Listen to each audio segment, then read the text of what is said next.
Welcome to English Echo Stories. Today we'll follow Santiago, an old fisherman, on his epic struggle with the sea and a great fish. Let's begin the story. Santiago and the Boy.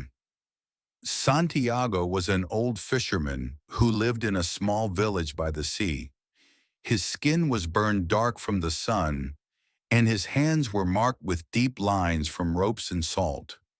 Though his body was thin and tired, his eyes still shone with quiet strength.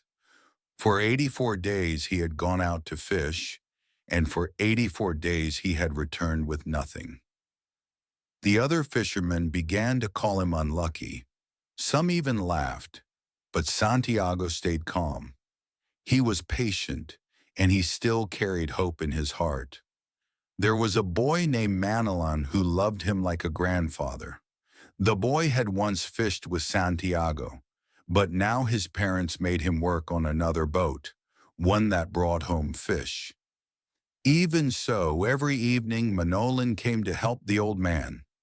He carried nets, brought food, and sat with him to talk. The boy believed in Santiago more than anyone. "You are the greatest fisherman," Manolin said. "One day you will catch a big fish again." At night, Santiago returned to his simple shack, where his bed was made of newspapers and old blankets. Yet when he slept, he dreamed not of failure or hunger, but of lions. He saw them on the beaches of Africa, running and playing like young cats, full of power and life. Those dreams gave him courage. The journey into the sea. On the 85th morning, Santiago rose before sunrise.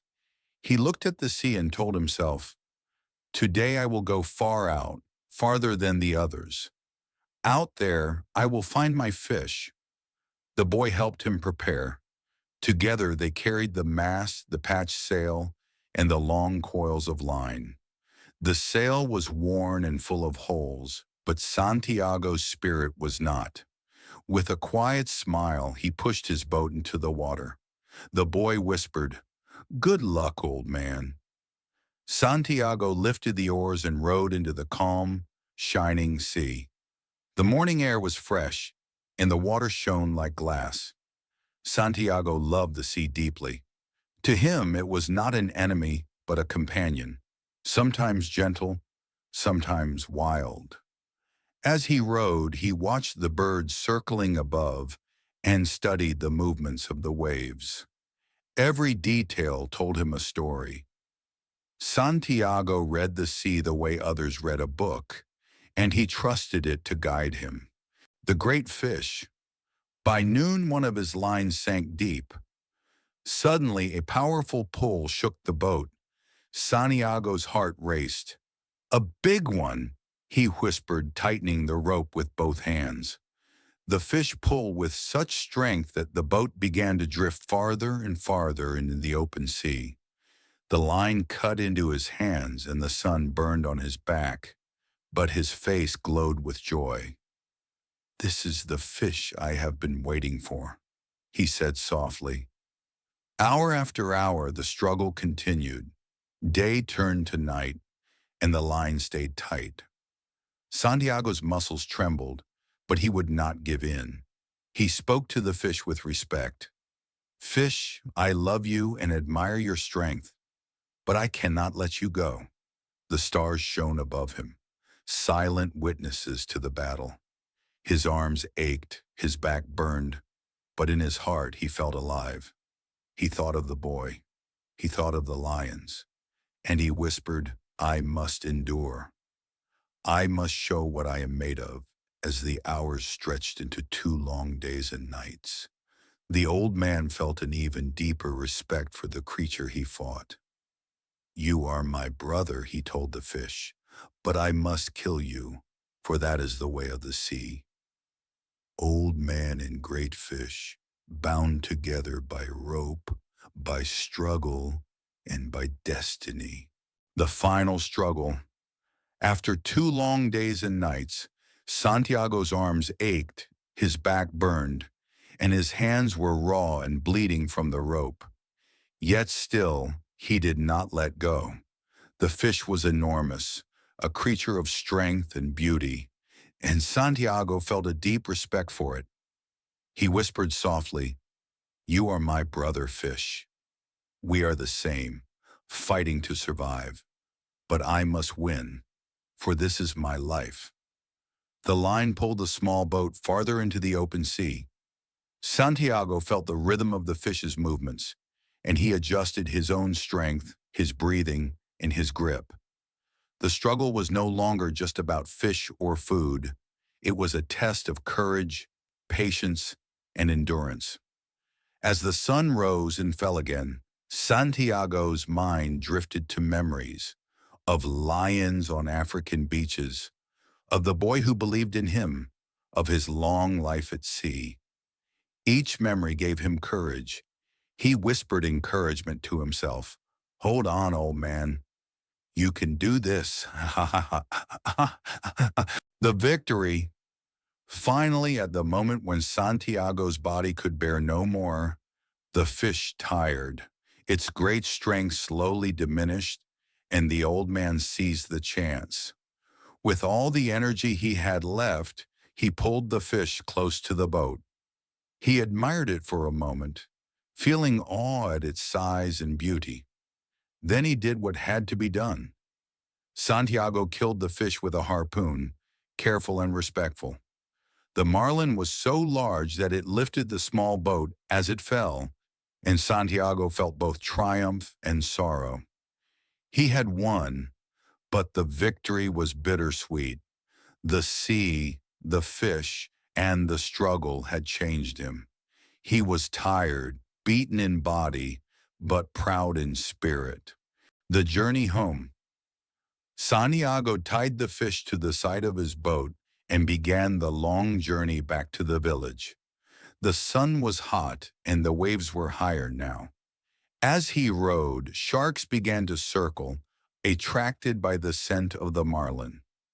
Santiago fought them off with all the strength he had, using a harpoon, oar, and whatever he could find.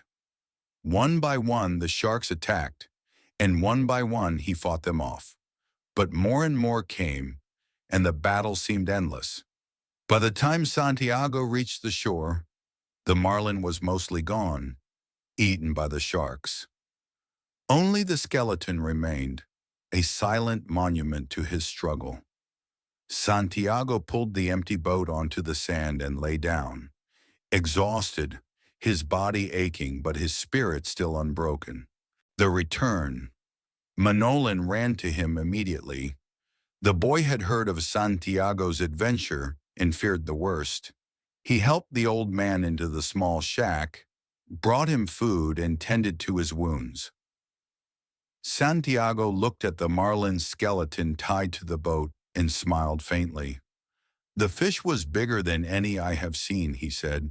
"It was a great battle, but the sea will always have its challenges, and so must we." Manolin listened quietly. He understood more than words could say. The boy had learned courage, patience, and respect from the old man's journey. Even though the fish was gone, Santiago's story would live in their hearts forever. The lesson of the sea. Santiago rested in his small shack. His body ached, his hands were sore, and his back was stiff from the long struggle. Yet in his heart he felt calm and proud. The battle with the great fish had tested him like nothing before. It had shown him the limits of his strength, the depth of his patience, and the courage within his spirit. He looked out at the sea, calm and endless, and whispered, "The sea is full of challenges, but it is also full of beauty. Life is the same. We fight, we struggle, and even if we lose, we learn and grow." Manolin stayed with him, helping him recover and listening to every story. He learned more than just fishing. He learned about respect, determination, and the silent power of hope. The boy understood that courage was not measured by what you catch, but by how you face life's challenges.